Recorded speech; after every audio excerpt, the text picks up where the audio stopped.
I can feel Perenna's energy.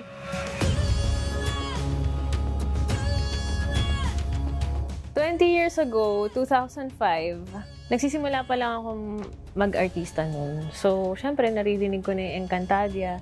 Pero, hindi ko in-expect na ilang years after, makakasama ako sa isang epic na series. At magiging isa pa ako sa mga tagapangalaga ng Brilyante. Oh my gosh, parang until now, hindi pa rin ako makapaniwala. So, every week nasa GMA ako to rehearse and to do that variety show. Part din si Ding Dong Dantes ng show na yun, nung time na yun. Parang every time na nakakasalubong niya ako, sinasabihan niya ako na, Perena! Kasi di ba part siya ng Encantadia 2005, so si Ibarro.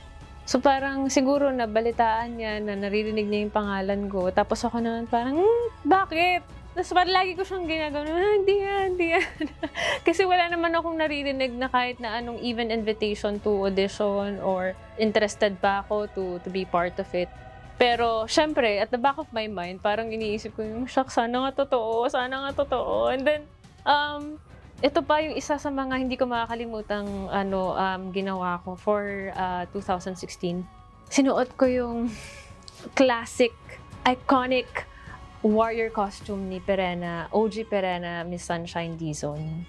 Alam ko na matagal na yung nasa second floor ng GMA, 'di ba, as exhibit. Pero kinuha siya doon, tapos pinasuot siya sa akin. So kahit na matagal siyang nakakulob, alam mo yung, hindi, I can feel Perenna's energy. And then, alam ko, nagpicture ako nun. Tapos, hindi ko lang malabas, syempre, dahil confidential. Pero, to be able to wear that iconic costume, sobrang saya at sobrang unforgettable.